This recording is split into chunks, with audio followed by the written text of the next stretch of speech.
Sportsmen and women continue to make St. Lucia proud. Government remains committed to empowerment of town and village councils. Prime Minister and FIFA President talk football development.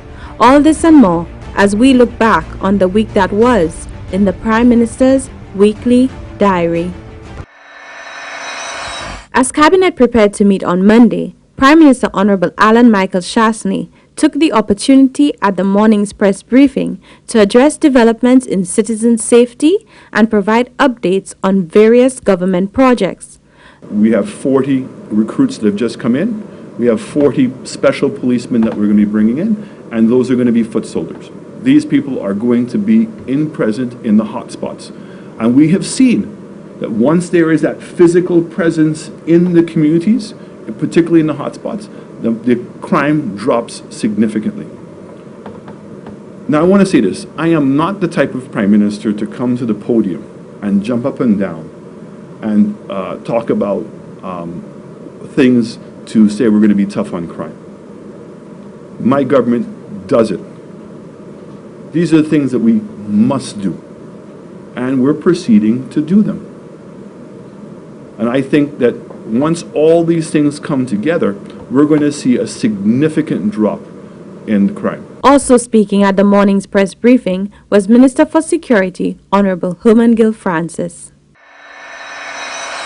The government of St. Lucia believes in local government and is on a mission to improve the efficiency and effectiveness of our local government councils. On Tuesday this week, the Ministry of Equity, Social Justice, Local Government and Empowerment hosted a retreat in order to move this process forward.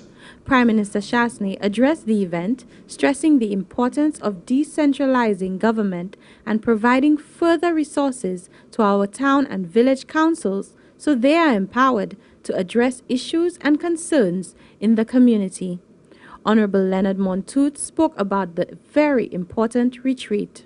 In addition to the retreat, we're going to also be conducting some sessions with the individual councils with a view to putting together a strategic plan for each individual council.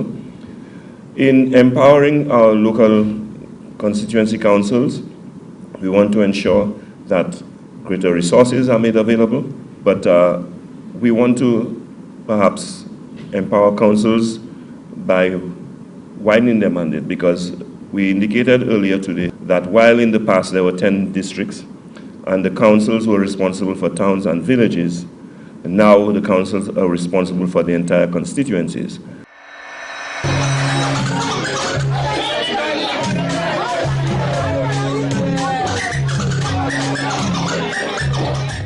What an amazing time it was for our athletes, who returned home as champions from the Windward Island Games. St. Lucia took home the title with first places in boys and girls volleyball and netball, and second places in track and field, female basketball, and a third place finish in football, winning overall with 35 points. Prime Minister Chastanet was happy as he celebrated with the team and delivered a powerful speech of encouragement, touching on his own basketball background. Sports is just amazing, and the PS was just talking about applying these skills that you're going to learn. So let me say this to you. As a person who has worked in business, as a person who is now a father, and a person now who's in politics, it's sports that I go back to every day to give me guidance on how to proceed. So never give up. But I want you to know that your government is absolutely committed to sports. I honestly tell you, I think that sports help solve a lot of problems. Conflict resolution, learning to work of teams, discipline, hard work. These are all the things that you learn as a team. Prime Minister Chastanet, also the current chairman of CARICOM, on Friday met with President of Kenya, His Excellency Uhuru Kenyatta, who was on an official visit to Barbados. Prime Minister Mia Mottley and Prime Minister Chastanet, as well as ministers representing CARICOM, decided on specific steps to strengthen ties, including the staging of a CARICOM African Union Heads of Government Summit and the signing of a Memorandum of Understanding. The CARICOM chairman says he's committed to greater collaboration between the two regions.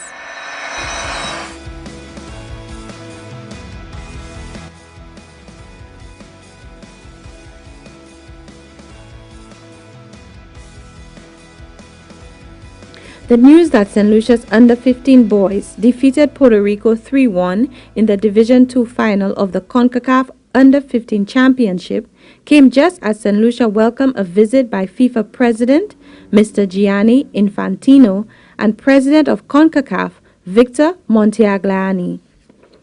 As part of the historic visit on Saturday, St. Lucia's Prime Minister took the President on a site visit to the Grosile Secondary School, which is currently being transformed into the National Sports Academy, commencing this September.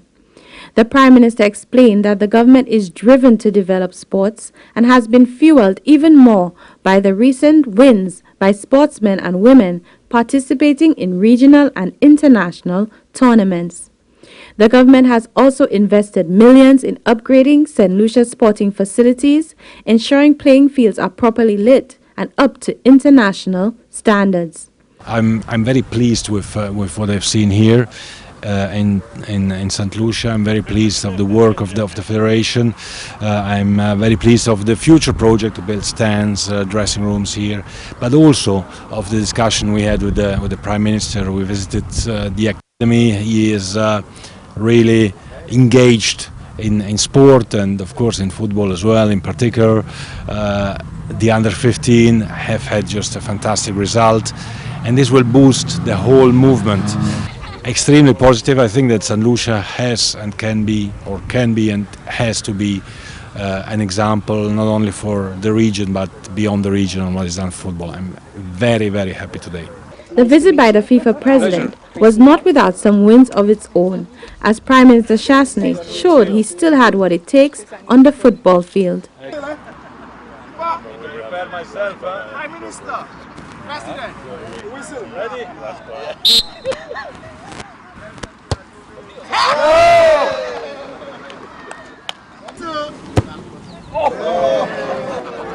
want to keep it low. Just go, we get the double funding. Just start double funding.